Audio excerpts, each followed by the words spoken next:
For the love. It's for the love of the people, baby. Hate that. All right. What's going on, y'all? Welcome back. It's your boy Jarrell T.G for part 2 of For the Love podcast, special Black Love edition for the month of February. And of course, I still got my brothers here with me. We got Neko and Avery, and we're gonna hop right back into it. We ain't even gonna take no time. We're gonna hop back into it. As y'all see, this episode is called I'm a Good Dude. Mm-hmm. Now, as what I deem as upstanding young black men sitting before me today, we've heard and maybe even uttered that statement a time or two, right? So when we think about that, I'm a good dude, that's such a murky water to be swimming in, right? Because for one, what does that even mean anymore? You know what I'm saying? Right. Because I feel like it's perception, it's reality, and then it's whatever that is in between, right? That I feel like where most of us are kind of floating in, the quote unquote good dude. So when you hear good dude or somebody call you a good dude or they perceive you to be a good dude, what is the thing that you think stick out of your mind the most, or you think that they're alluding to when they use that statement? So I'll just say it from my perspective, you know, as far as when I say it. And sometimes I try not to say it because, well, I ain't gonna lie. It's a buzzword. I still say it. It's a buzzword. I ain't gonna lie. But I guess I try not to say it only because I've heard some women say, hey, yeah, you're a good dude. You ain't even gotta say you a good dude.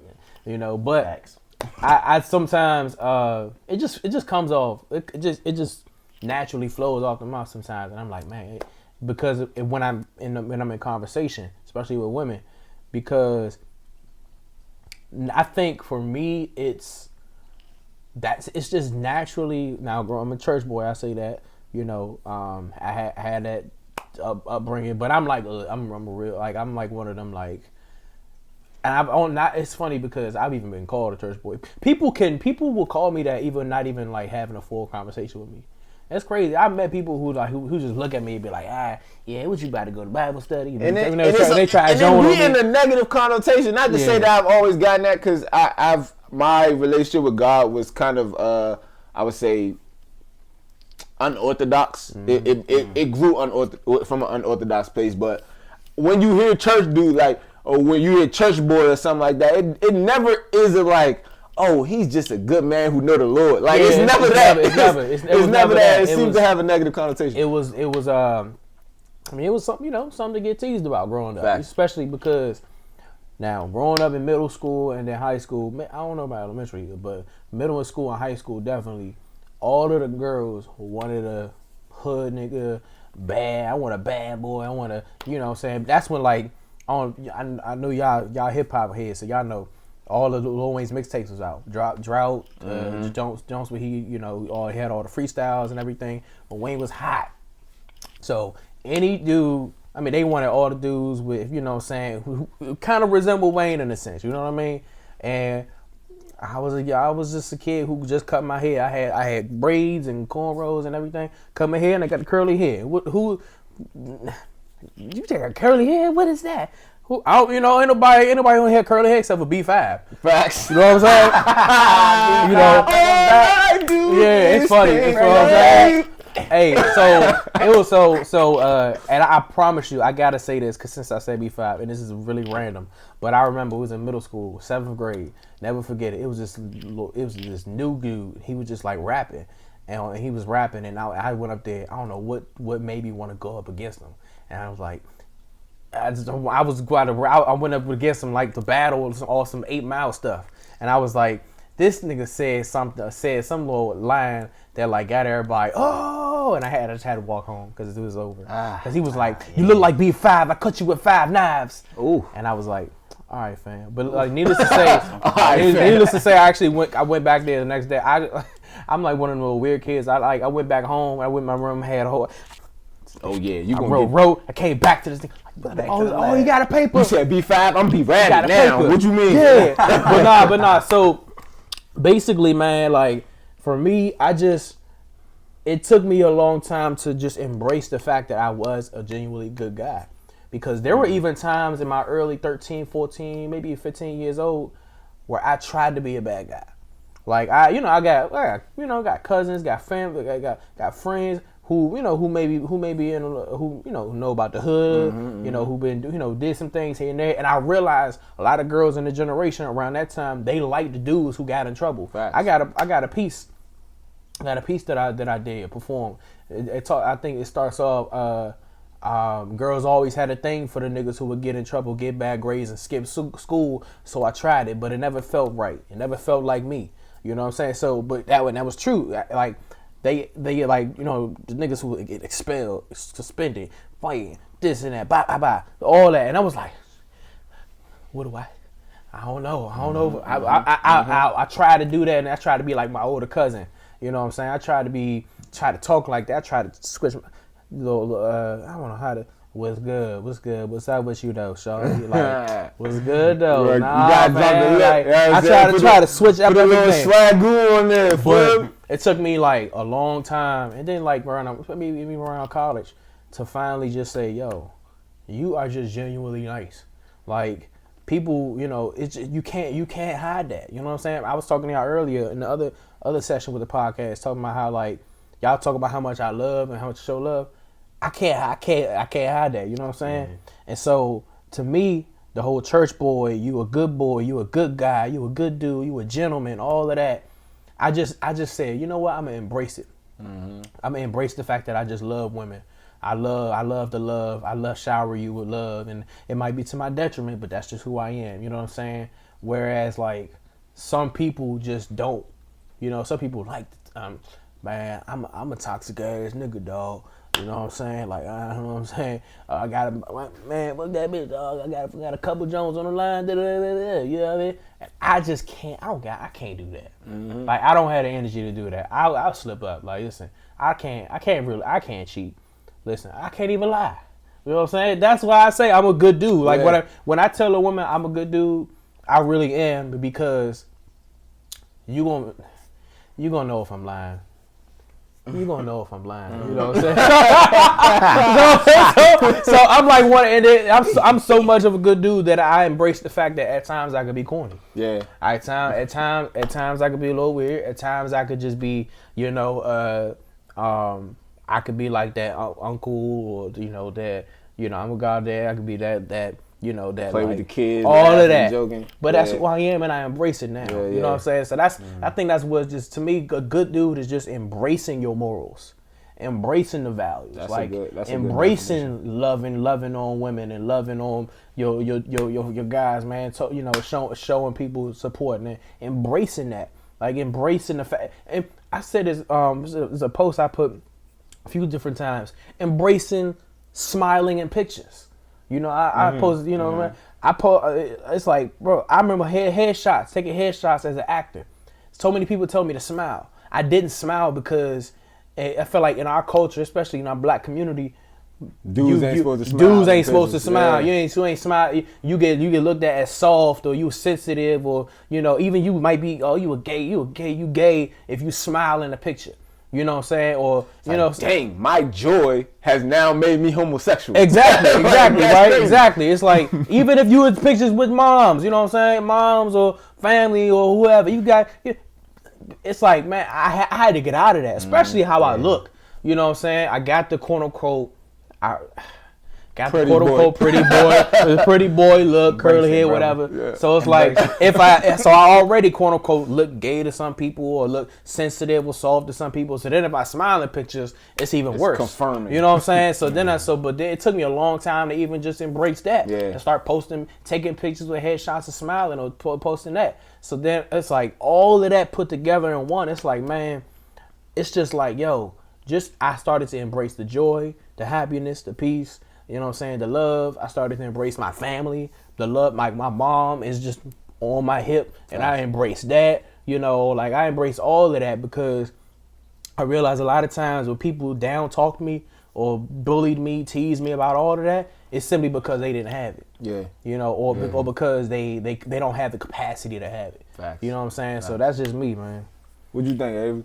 I mean, I would say I want to make sure everybody remember that, when you hear the term good guy, it's 100% subjective, right? Right. You know what I mean? Like, what a good guy is to me, you, them, they, it's all based on how they look at it.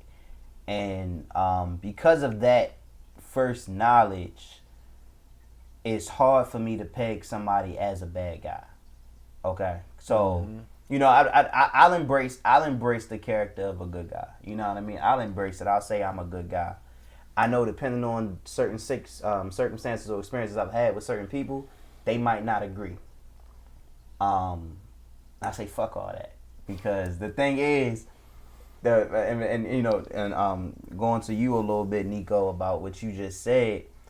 I remember very early I learned. You know, I used to make sure I fit an image based on whatever was popular at the time. Facts. You know what I mean? It was like, or not. I ain't even gonna say popular. I'm gonna say what I was supposed to do. You know, we talked a little bit about that last podcast about what I'm supposed to do. This is the steps I'm supposed to take.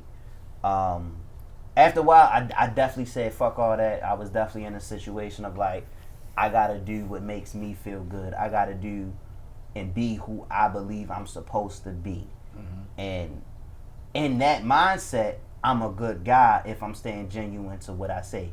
That doesn't mean everything I do is a good decision. Right, exactly. You know what I mean? Yes, sir. And that's sort of where it gets a little shaky, because it's like, you know, you might see a you know, if we're going to switch the sides, a typical bad guy who, you know, dogs women out all the time, or, you know, does I don't even know, you know what I mean? What's stereotypical? Because I'm not a bad guy, so I don't know anything about what they do. that You know what I mean? But you know, you got them, but they take good care of their mother, or they make sure that their kids is always fed. Who are we to say that they a bad guy? You know what I mean? It's a large Right. matter. Like you said, so much subjectivity, matter of circumstances, matter of upbringing, it's a lot of factors that go into that idea of good guy, bad guy. Yeah. And I feel like to both of y'all points, which I feel like you both iterated, was we had times where we were searching for that true meaning of what our definition of good guy is, because I can recall that same plight. I mean, and you, like you said, my mom is like, that was my go-to for everything, any type of information, which is fortunate and unfortunate for a young black man, because she don't got all the answers, because she don't walk in my shoes. She don't walk in the shoes of a black man in this world today. So, you know, I'm literally like almost, I won't go as far as to say distraught, but really utterly confused. I'm like, yo, what's up with all the girls that, you know, the stereotypical ones that we wanted at the time, which as we see now where some of these young ladies are, unfortunately, whatever. But the fact that you know, at that time, you're like the it girls wanting to do, like, how much sense does it make to be a dude that you literally come to school to run from security all day? Right. Like, you choosing to come to school to be a disruption to the environment of learning. Like, I was a kid. Most people would dub me as a very smart individual. I love to learn. I love to be informed. So even as a child, as a young man, when I was at school, especially in spaces to where it was a teacher that either valued us learning, or it was a subject that was really meaningful to me, I was in there to learn. Like, so the fortune for me was, because I always make this keen distinction, I tested well, because people used to say, like, oh, you the smart kid, because I was from elementary school, I was in tag, middle school, I was in tag, high school, I was in science and tech. So I was always set apart from everyone else, and you know, as children of God, we are always set apart. Of course. But you know, we ain't gonna get into that right now. But I was always set apart, so my learning environment was a little bit different, because I was surrounded by other people who were in that similar scope of wanting to learn, having aspirations to go to college and all of that other stuff. So my learning aspect, but it was the social aspect that in each of those schools, each of those environments, our whole group was looked at like, oh, them the nerds over there, brother. And so even, you know, and I really could care less what the niggas thought, But for the girls, you see the jump that's like she was what we called the comprehensive kids, which was just the regular kids that went to the school that wasn't in the special program. You see a girl that was in comp, like, you just like, dang, she is bad or whatever. Like, young, what's up? And she not even remotely looking in your direction. Why? Because I'm presented as a good guy, as the smart kid, as the nerd. So that wasn't admirable. And I used to ask them, I was like, yo, why do girls like this?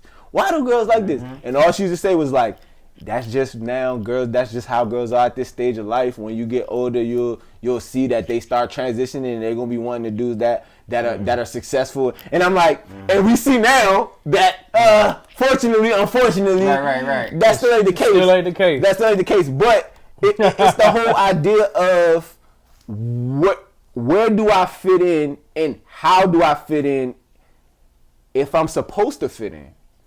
That was the questions that I was asking myself, and I didn't get to that last question until probably like college. Because I feel like college is a space where it's so, and I went to an HBCU, shout out to North Carolina A&T, all my Aggies. But you get to that space, especially at an HBCU, where it's such an eclectic environment of so many different type of black people that you find your niche. And when you begin to do that, you understand like, yo, I wasn't supposed to fit in. Like these were smaller ponds with certain type of fish, but I just wasn't a fish that was meant for that particular pond. You know what I'm saying? Especially here in this area, because it's such a wide spectrum. You got very, very impoverished black, and you got very, very affluent black. So it was such a melting pot, and I had to get to a space where I was like, you know what?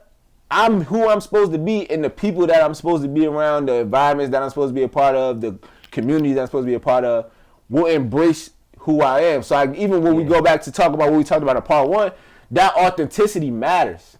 That authenticity matters a lot. Yeah. So from that context, how good or how bad do you feel like that label of good guy played on your journey through relationships and through, love and dating and all of that stuff? How y'all feel like that played? I feel like for me, so I guess I'll think about whatever. So my last one, right? One of the things that I've learned, we kind of touched on this, off mic, but one of the things that I've learned is that based on my last experience, one of the lessons I take away is that I want a woman who is going to accept all of me, right? And like you said, and it was like a post I saw somewhere. It was like, I'm the hero in somebody's book, I'm the villain in somebody else's book. Yeah. So it's like we all are. We're all not like, we all are not just 100% the saviors. Like we know we all ain't saving the world. You know what I'm saying? Like it's like the anti-hero. I feel like everybody is the anti-hero, believe it or not. Like I was randomly thinking about this earlier. I said I think that there are people who might be perceived as boring or normal, but they're not. That's just what they choose to like. That's just what you might see.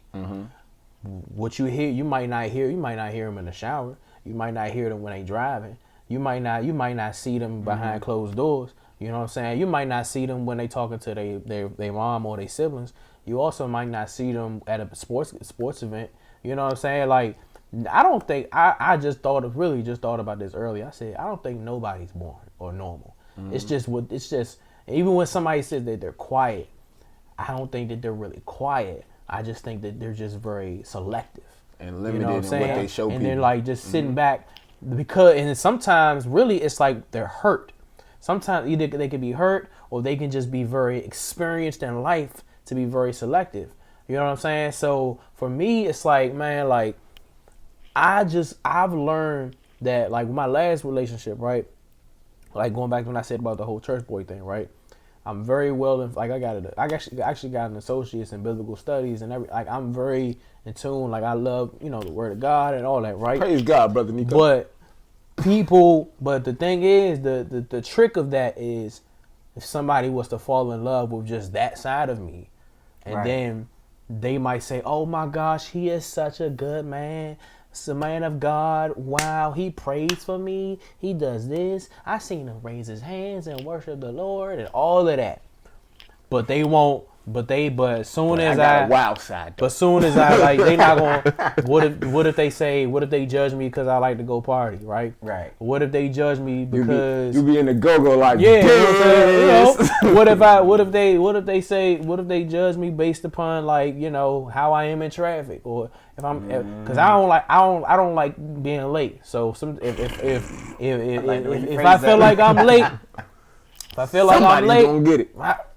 Yo, what are you? It's like, oh my gosh, I'm slow tempered. I thought you was a man of God. Remember Galatians? You know what I mean? Like you know what I'm saying? Like, I like, what if is she gonna accept me for the moments where I get a little angry or upset? You know what I'm saying? Like, is she gonna accept me for the moments where it's just like all of these different intricacies about myself. Yeah. So like the idea of, to me, a lot of people, I remember in my therapy, my therapist told me, she said, you don't have to show everybody all parts of you.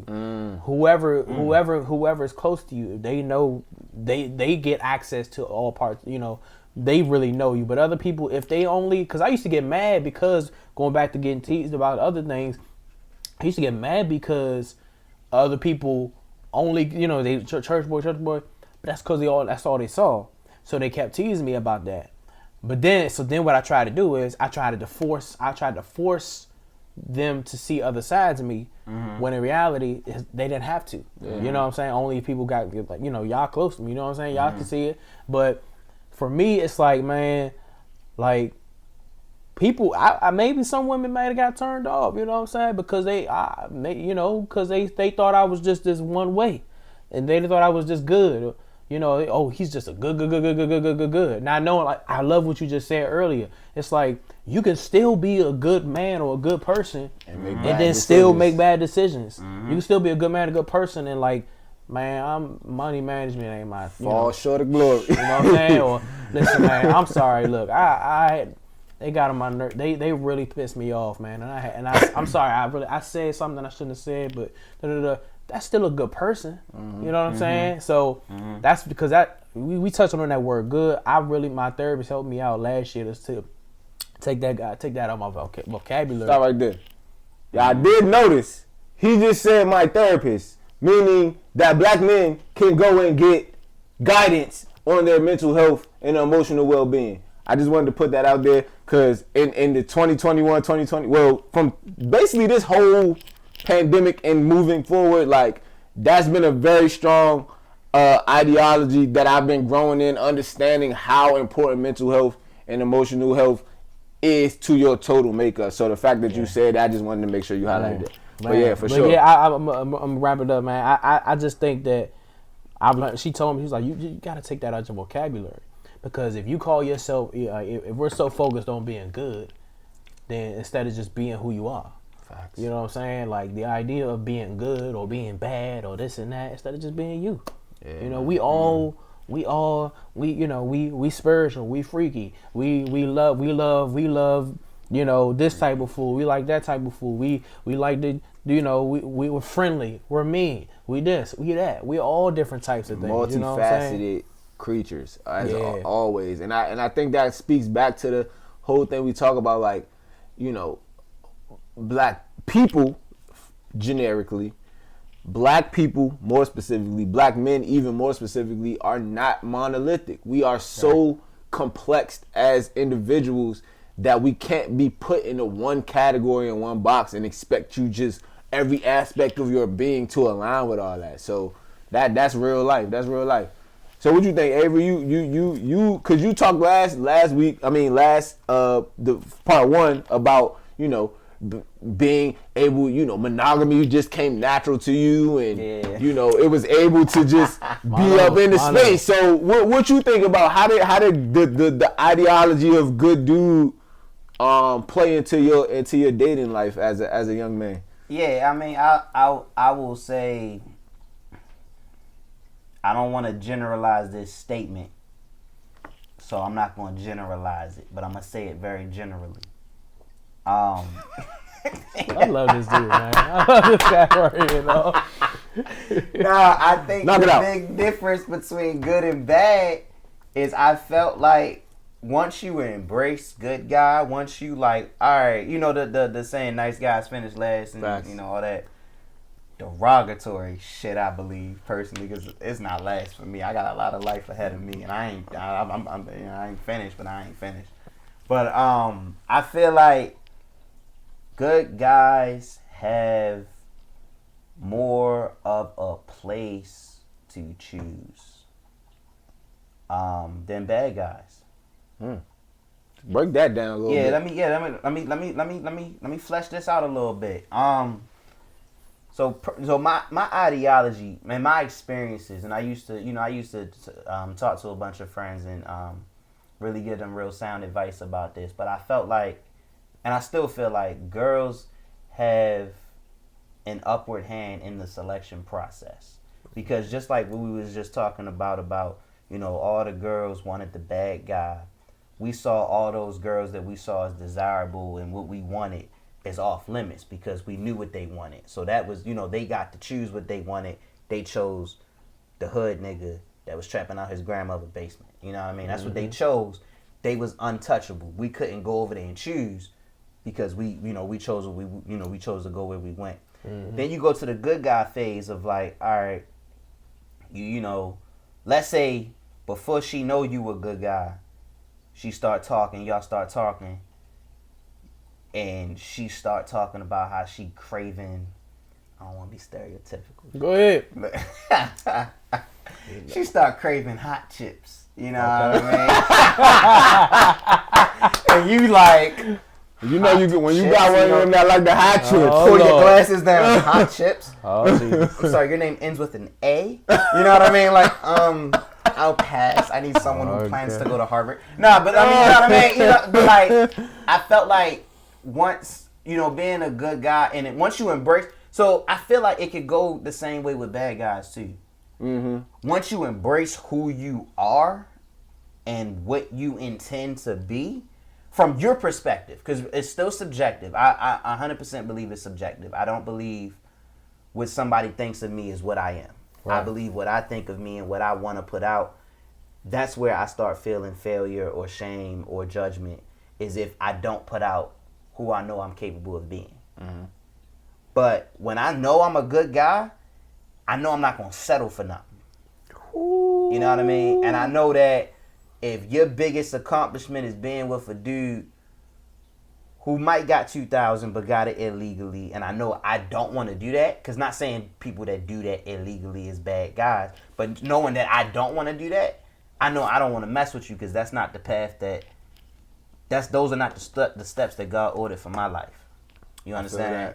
So it's like, I never had an issue with being called the good guy. My issue was when people thought that because I was a good guy, I wouldn't react certain ways. That's where them bad decisions come. Come on now. All right, so I didn't make some decisions in my life. I done some things in my life, and were they bad? Who knows? You know what I mean? Depends on who you ask. Yeah. For me, it was what was best for my life to move forward. And I think that ultimately embracing who you are. I don't like this good versus bad talk. It's so subjective. It is. You know what I mean? And it's hard to really delve into it without offending a party. Because all of us sitting here right now, somebody thinks we're a bad guy somewhere. Oh yeah. I was about to go off. Somewhere. Yeah. Somebody thinks we a bad guy somewhere. And somebody thinks we're a good guy somewhere. And just like if we was all ain't shit niggas, somebody somewhere, you can't tell a mother her son is not shit. Yeah. You can't tell a mother, I don't care what that little nigga did. Right. I don't care what he did. Facts. Right. You cannot tell a mother her son ain't shit. You can't. But your son ain't shit. You know what I mean? So it's like, I don't know.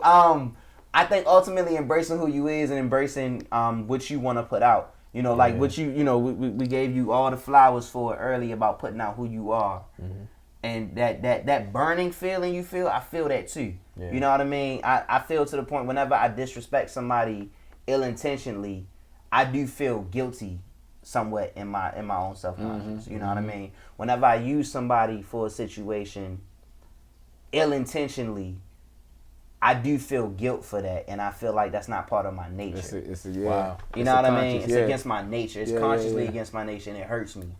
I think that's what ultimately distinguish a good guy, but there's some crazy motherfuckers out here. So they do shit against their nature, which might be really normal to most people.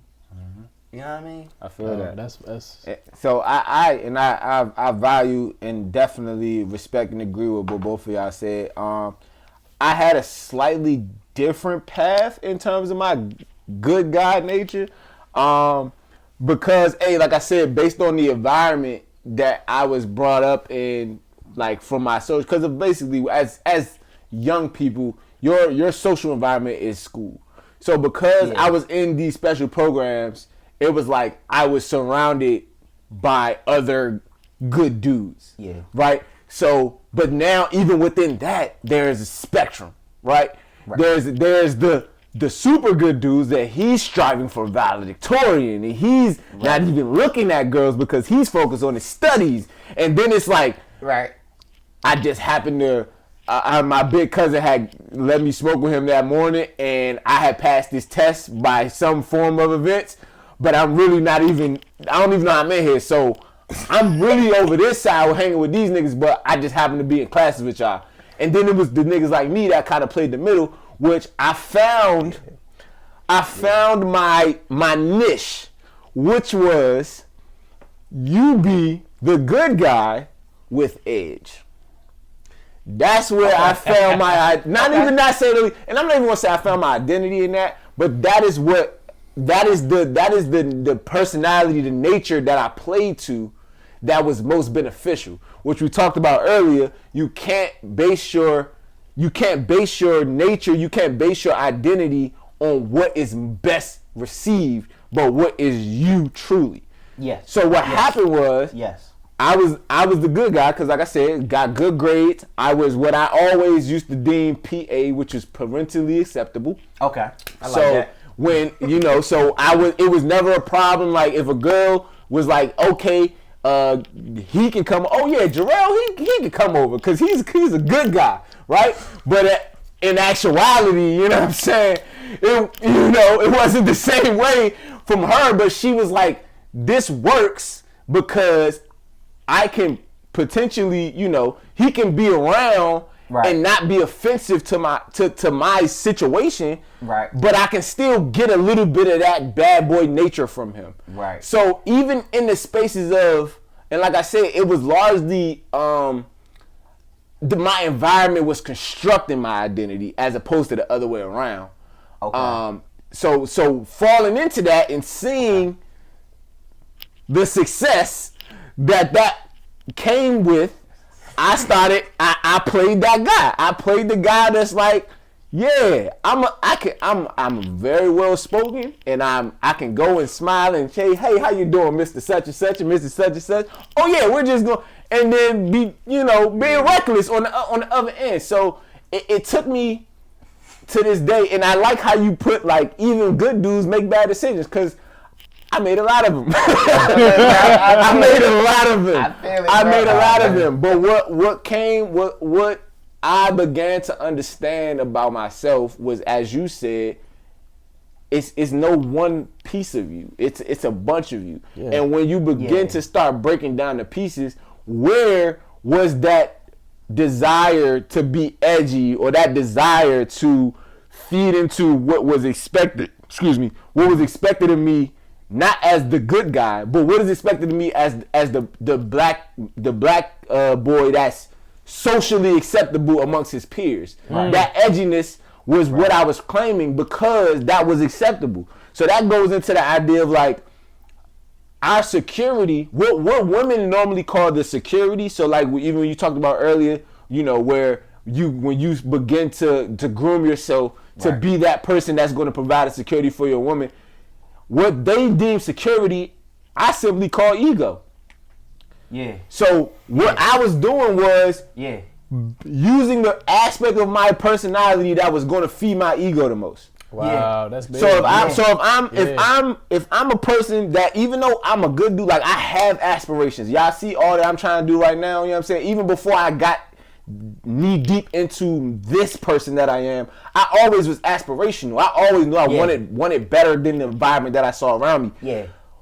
But that edgy side was what got me that ego stroke. Yeah. You know what I'm saying? Yes, because sir. they like, oh, but Jarrell, he da-da-da, or he can do this, or what. So, like, how do you guys feel like you, I guess, first recognized your ego and how your ego played to relationships, and then how did you either play to it or combat it, or what'd you do? Now, when you say recognize your ego, can you break that down a little more? So when I say recognize your ego, so for me personally, being that, like I said, I came from a single mother household, so I'm searching actively, and even in some instances, even to this day, actively searching for what I deem my definition of manhood, right? Yeah. And luckily, I found a girl who was so into God and who God was that she pulled the God out of me. Yeah.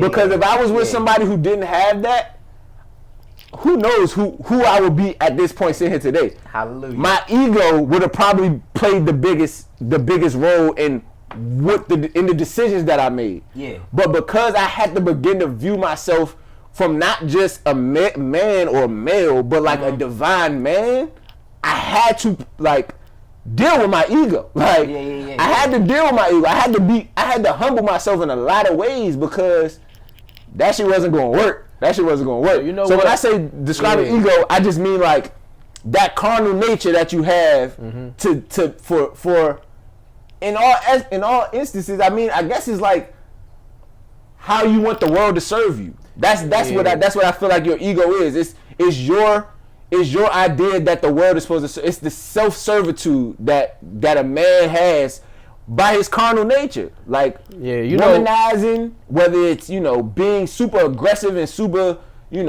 competitive or whatever, all of that is just feeding to a self-serving nature to want to, have things. Yeah, I say this, man. I think it actually goes back to what we were just talking about the idea of being good, right? Because for me, I think my ego it ties into that because.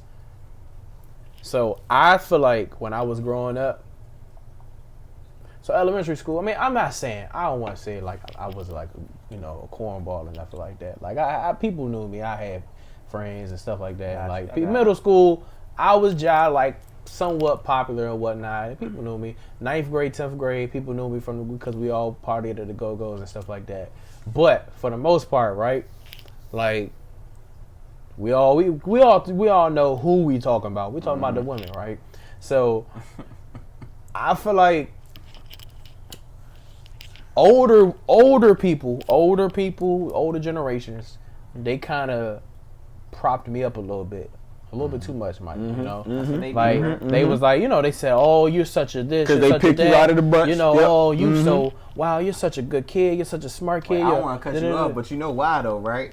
What? You know why? Because nice guys finish last. Them older women ready to pounce on us. Hey, man. Hey, before you recognize that. Before you recognize that, it's a whole thing. And then when you start to really pay, you're like, okay. And especially Neko, I'm sure you've experienced this being a teacher. That's when I really I'm like, oh, so this whole good guy thing to the older women is like because the women of my generation are trash, and I see you trying to be different, exactly, quote unquote, be different,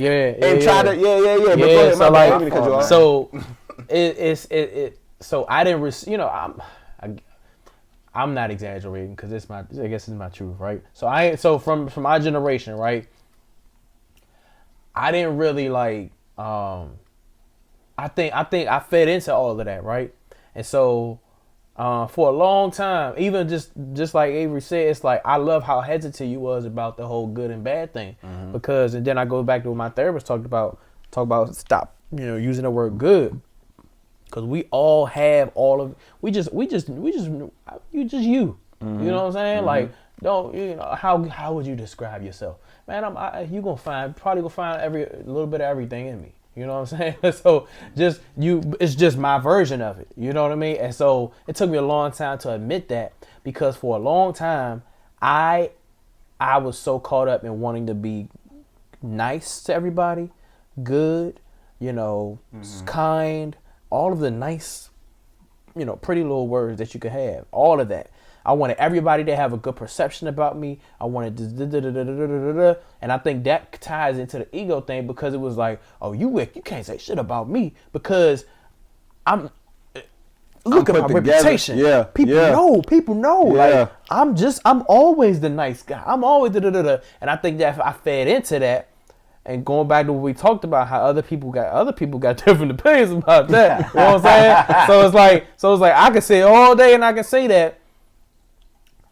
All it takes is that, you know, but deep down inside, that one or two people, especially one or two girls, somebody might say, listen, man, yes, but you gotta have some better self-control. Yes, but this and that. You humble yourself right now, because And so I think my ego was more so about the fact that, like, for a long time I fed into nice guy. You nice, you good, you sweet, you kind, you are such a helper. You know, going up to church, it's like, you know, helping in ministries, helping in different ministries, right? And so it's like working with kids. That is a big one, right? That's you know, he loves to serve and the the Lord. kids love you. That's the thing too. So he loves to serve the Lord. He loves to help out. He's always there when you need him. You know, even this like all these different words in church. Like, he's so faithful. He's so dedicated. He's so committed.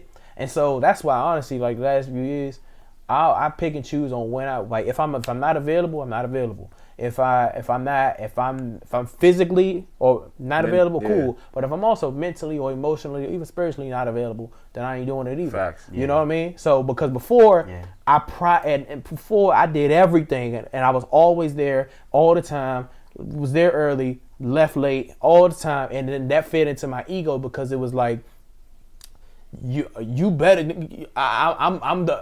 I didn't realize this until later on, but I realized that I think low key, I really was thinking that I was the shit because I was like the nice guy. Absolutely. You know what I'm saying? Absolutely. So that was a part of my ego, but then realized until later on, it's like, no, bro, because so many people got ahead of me, or other people got recognized when they didn't show up, or they not as nice as me, or they and I'm like, so it took me a long time to realize that it's like, yo, it's not about you doing things simply because, you know, you want to be recognized as the good guy or the nice guy. Just do it because you genuinely want to do it out of kindness, that's just what you want to do in the moment, you know. And so I had to stop trying to, like, you know, like almost like showboat my niceness, showboat my good guyness. You know what I'm saying? And I got a statement that is completely, like, I 100%, like, you just spoke my life, because as I said, like, I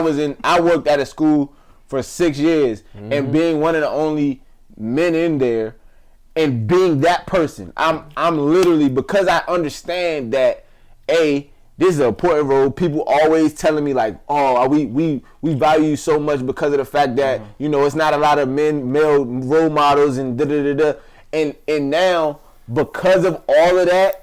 And I'm not gonna blame people for congratulating me or speaking life into me because of the space, but that in turn changed my heart posture about why I was doing what I was doing.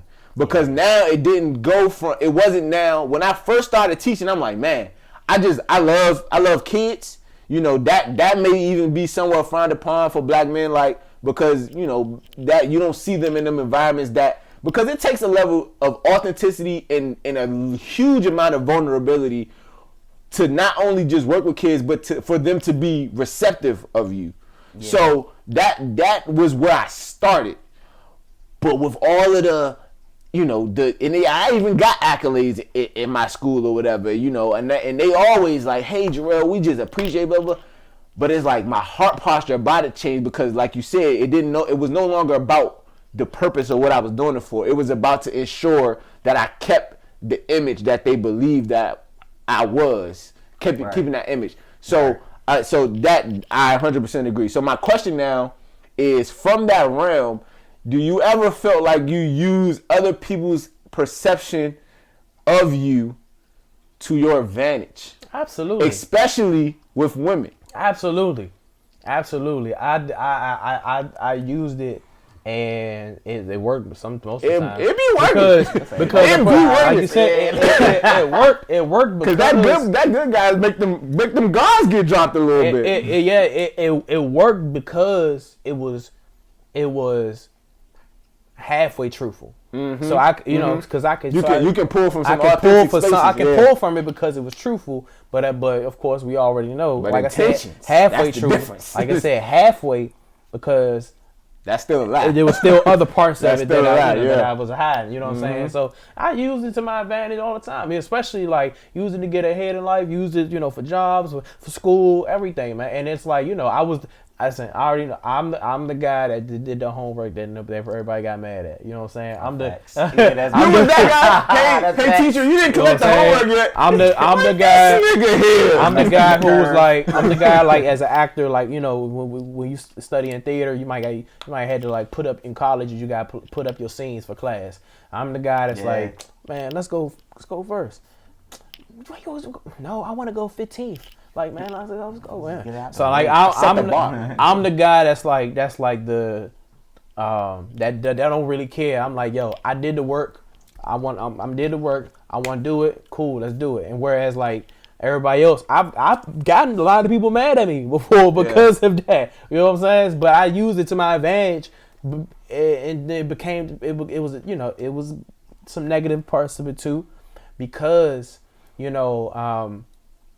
I wasn't always truthful. You know what I'm saying? I wasn't always truthful. That's not really all of me. And then sometimes it's not really me because I'm going to stop right here. You know what I'm saying? Because you know what I'm saying? I used to lie. I ain't gonna lie. I used to lie. I used to lie sometimes. But I used to try to say it was true because I used to want it to be true. All right. You know what I'm saying? Listen. My issue is with the good guy, bad guy thing is, I told myself after my last relationship, I told myself I need a woman who will allow me to grow. Because growth is important, especially our age range. We constantly growing. We are not who we are going to be for the rest of our lives yet. Facts. You know what I mean? And it's hard because it's easy for a girl to say, I'm going to take a bad nigga and I'm going to turn him good. Where the fuck you think a good nigga goes when he turns something? You know what I mean? Right. Where the fuck you think he go? He's gonna grow into something. Right. We're still human. We're gonna grow into something. I'm not saying it's necessarily bad. I'm not saying it's necessarily better. But it's something, and you gotta allow for that room of growth. You know what I mean? And I feel like, as the woman that is by your side, she also has to understand what her role is in cultivating whatever that grows into. Exactly, man. Yeah, absolutely. Growth is essential to a person. We spoke a lot about school age. Right. You know what I mean? Because that's sort of where that good guy, bad guy shit starts. Yeah, facts. It's in school. Because they separate. Because everything is segregated. So it's like, where do you fall and what clique do you got to be a part of and all that. Yeah, exactly. And that's hella young. You know what I mean? Like, I'm 28. I don't even think I'm a quarter of where I need to be as a person. You know what I mean? I'm still growing. You need to find a person that's going to cultivate, like you said. I like that word. I don't know what it means, but I'm going to use catalyze that word. both one and the same. You know what I mean? They can both be both ring true. Because that growth, like you said, you know what I mean? You said you lied a couple times. You know what I mean? Lying is part of growth because you experiment. We all have hormones. Right, you know what I mean? Still do. We experiment. We go through and we see what works for us, what don't work for us. We see what we like, what we don't like. We might be a good guy and decide, you know what? Ultimately, I don't want to be this nigga. You know what I mean? That's real. I've had those thoughts. You know what I mean? I had those thoughts. Only because good guy comes with so much pressure and judgment that you almost want to shake that just so that you can be authentic. You can feel the space to grow, to make mistakes, and learn from them. And like I said, it goes back to the same thing. I feel like it all comes from the heart posture, bro. If you and like you talked about conscious, when you go into a space and something happens that then in turn affects your inner thoughts, affects your internal monologue. That means that, hey, this goes against your nature as who you see yourself as, who you see yourself to be, what your identity is, and then you change. Unless you get the opportunity to run into that particular type of space to understand, hey, that probably is the threshold of which I can go to before I start feeling away or I start feeling negatively about the situation. You know, that's always a thing. And so this is my last question about this topic, and then we're gonna kind of do a little wrap up. But so and really ponder on this, because what I said was there's a threshold, right? Okay, I got it. There's a threshold.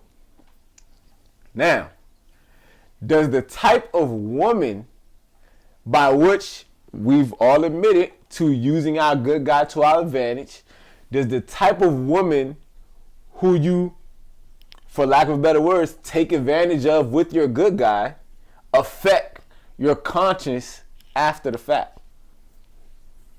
So, for example, let's say you have a good girl that saw you as a good guy, and you use that to your advantage to then get whatever it is you were trying to get from her.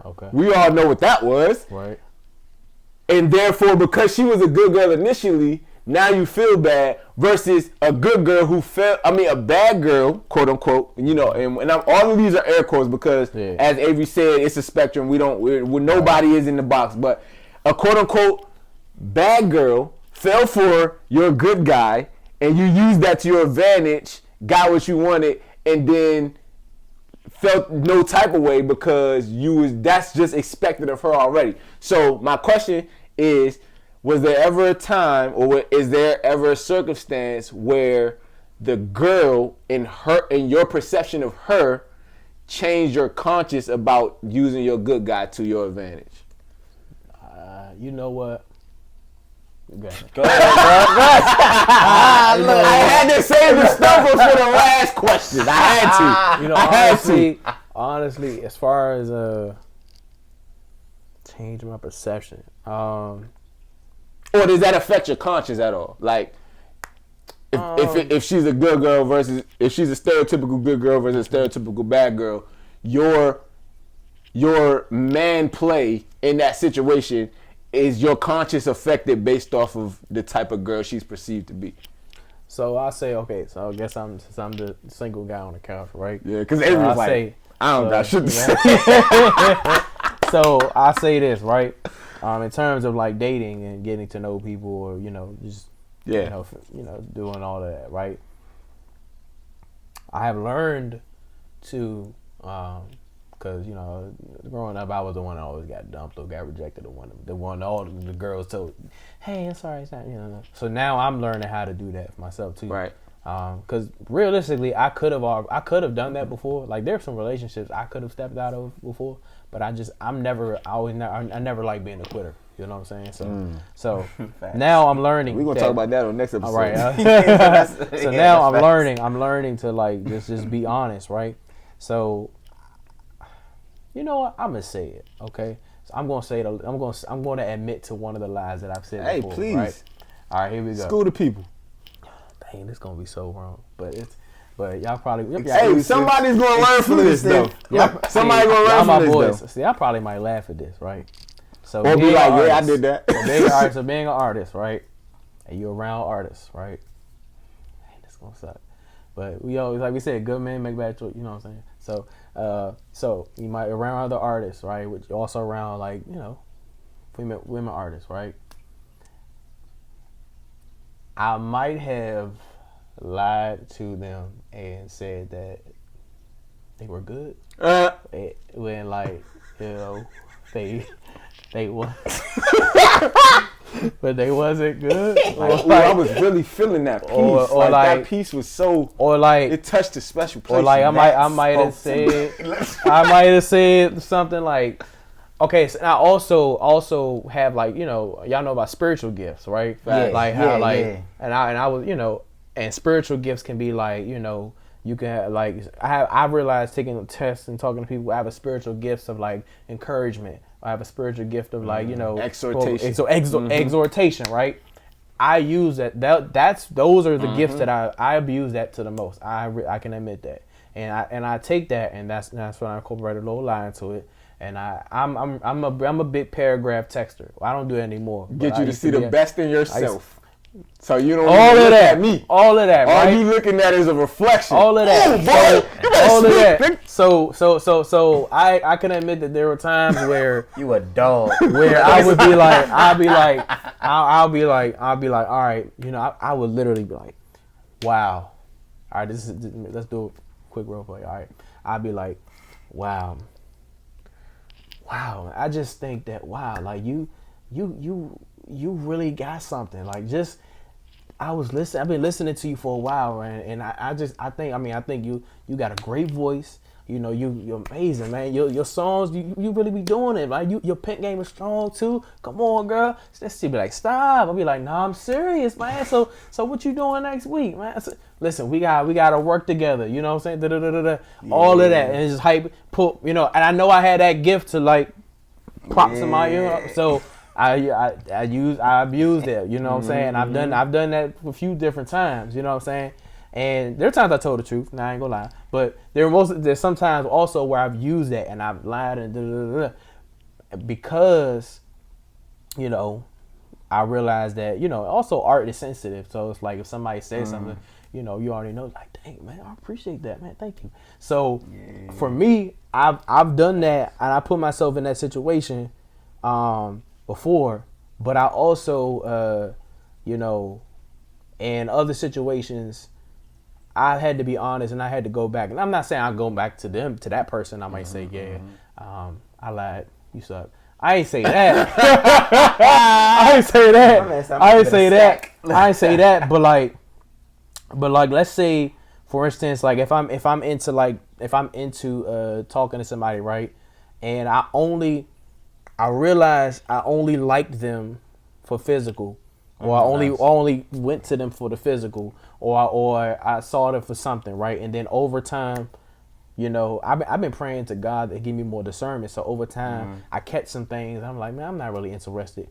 I've been learning to be more honest and say, hey, I'm not really interested. Hey, it's not a good time for me. Rather than like, doing what you just like, the question what you say is like doing rather than using my whole nice guy egotistical thing and then dragging them along and still being nice to them and still being the paragraph Neko and this and that, still being like loving and caring and exhorting and encouraging and all that, and like carrying them on because that's what women need, or that's what people need.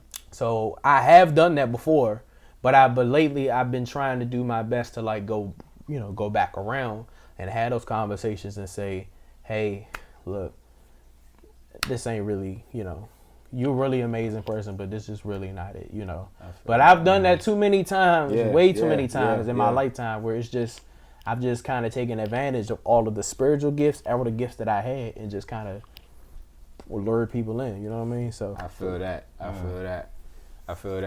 All right, man. So we're gonna go ahead and wrap this up, man. And of course, y'all, if y'all really feeling these conversations, please let us know, and we can continue to making For the Love podcast. I know my brothers is definitely interested in continuing conversations like this, because I feel like there's not too many genuine, heartfelt, vulnerable conversations with black men that's out here for y'all to listen to, and I want to and we want to begin to create that. So to summate, we're gonna take from the married perspective, give your final words, any words of advice, your last sentiment for anybody that is married black man, want to be a married black man. What you got to tell them, Avery?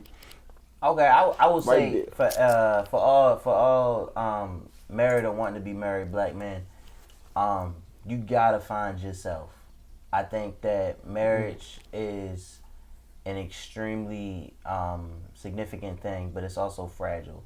And you cannot put pressure on your significant other to be responsible for you and who you think you are, and it's as far as identity is concerned. You know what I mean? And I think you gotta remember that, and you gotta pay attention to your level ups. You gotta pay attention to the different things that level y'all up to the next level. And no matter how far you think you've came, there is another level y'all will go to. So just remember that and embrace it. Don't run from it. Embrace it. Wise words. Wise words. All right, Neko. Now speak to my single brothers that's out here single and happy and doing their best. What you got to say to them? What you think that was some good advice for them? I would just say, wow, I like what Avery just said, man. Like, cause I feel like it's best to, going back to everything we just talked about, just be yourself, to be you. Don't try to be good. Don't try to be nice, kind, bad, or don't try to be any one particular thing. Just be you. Just embrace all parts of you. And I would say just know and trust that the right one for you will be able to embrace all parts of you as well. But overall, enjoy the single. Like, I've never really enjoyed single life until now. I'm finally enjoying it. So I would say enjoy the time that you have now, because once you enjoy your time by yourself, you'll be able to bring somebody along with you, and they can be able to, you can teach them some things, show them some things, and then they can enjoy the time that you've already been enjoying by yourself too. So I say, man, just enjoy your time by yourself, you know, and just continue to just be you. Man. And my man's Jarrell T.G. Yes, sir. As a seriously committed person in a relationship. Yes, sir. Listen, talk to us, man. Listen, man. Tell me. It's definitely been a journey, bro. It's definitely been a journey. Taking each and every day in full capacity, and understanding that there's growth in each and every day, man. So paying attention, being intentional about each and every day, because I'm sure Avery can attest to that. Even in marriage, it's not about, you know, year by year. It's not about decade by decade. It's about each and every day waking up and deciding to try your absolute best to be your most optimum self, and trying to pull the most optimum person out of your partner that you can. So if you and your partner are not both committed to that, and also, you know, embracing the idea that every day ain't going to be perfect. You know, I had to come to terms with that, because the media a lot of times shows us these either super toxic situations or super idealistic situations, and most relationships are neither. They're both. You know what I'm saying? So you got to be prepared for those days that are going to be hardships, because that's what's going to make the relationship at the end of the day. Yeah, I realized that the relationship isn't really made in those fluffy, you know, all romanticized, all lovey-dovey, fluffy moments. The relationship is really made and really shows itself true in those battles. When you get battle tested and you realize that you got somebody standing by you that's going to be with you regardless of what the situation is. So I say, if you got somebody that's like that, man, what my man Life Jenny say, if you got somebody good, you hold on to it. Absolutely. So I mean, we got Deacon Collins here. Yes, we got Brother Neko here. So this is something different. I haven't done this on the podcast yet, but can we play out? I want to play this out, man. Can we do that? I'm cool. Yeah. All right, man. So, dear Lord, thank you for this opportunity. Thank you for this gathering and fellowship of black men. Thank you for all of the conversations and the sharing that we've done today. Thank you for the vulnerability and open hearts that we've shown to not only each other, but also to the audience that's watching. I bless every set of eyes that is going to brace this podcast, and I just pray and I hope that one thing throughout this conversation touches the heart of a man, that helps him to better see himself, that touches the heart of a woman, that helps her better see the man that she's with or the man that she wants. And I pray that we can continue in these conversations to help move black love forward, because we know that God is love, so wherever love exists, you are there. And we just thank you for this. We just thank you for this platform. Thank you for this opportunity. Thank you for my brothers here today. And thank you for the lady of the house, Miss Collins, for allowing us the space to do this. And we just pray that as we continue moving forward in this For the Love of the People content series, and even after that people's lives are getting changed and we are touching hearts. So, Lord, we want to continue to do everything and keep you in the midst of it all, and hope it is for your glory and to build your kingdom. In Jesus' name, amen. Amen. Amen. Amen. Wow. Amen. All right, man. So, like I said, this is For the Love podcast. This is just the beginning. We did a 2-part special for February, but if y'all showing us that y'all is really engaged in what we doing and y'all really understanding what this purpose is and y'all is with it, let us know, man. We gonna keep it coming. We gonna keep it coming because we love these conversations and we having these conversations whether it's on camera or not. Right. So if y'all want to continue to be a part of it, then please let us know, because we ain't trying to just be doing this for nothing. We know it's with purpose, but y'all, affirmation will be much appreciated. So hit that like button, share with your friends, put it on your Instagram, take your clips out, whatever touched your heart, do all that stuff, man. And when we start seeing that stuff, man, we'll pop out. Send us some different, conversations that y'all wanted to talk about, because I'm sure we'll have a cool perspective on it. But hey, this For the Love. I'm your boy Jarrell T.G. Hey man, y'all wanna go ahead and let them know where they can find y'all at? Yeah, go first, bro.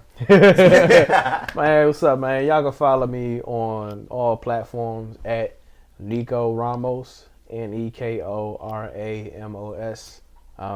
My stage name is Neko Ramos, NEKO RAMOS. Hey man, y'all can follow me on Facebook at Avery De La Ghetto Collins. I ain't gonna spell all that. Avery De La Ghetto Collins. And you can follow me on Instagram at AC_rap lyricist. Swag. And make sure that y'all following at Jarrell T.G. Y'all can also check me out at Into the Griosphere. That's my production company. Follow Rhythm Visions. Follow at Propel Production Center. We got so much stuff coming with that. This is a part of the For the Love of the People content series that's coinciding with the For the Love of the People event series at our newly opened Sloth Wellness Lounge in Fort Washington, Maryland. So make sure y'all, check us out there, man. We like I said, we got so much coming. So y'all just stay tuned. Until next time, blessings and favor. Peace. For the love. It's for the love of the people, baby.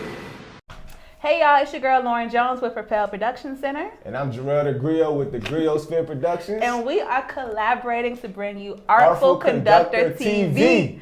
So make sure you subscribe, you hit that like button, the notification bell, all the other things that YouTube is probably making you do at this point to make sure you're in the know of when we drop new content for you. Why? Because if you ain't in the know, then it's a no. I don't know if that's gonna stick. I don't. I'm gonna just leave that because I like that.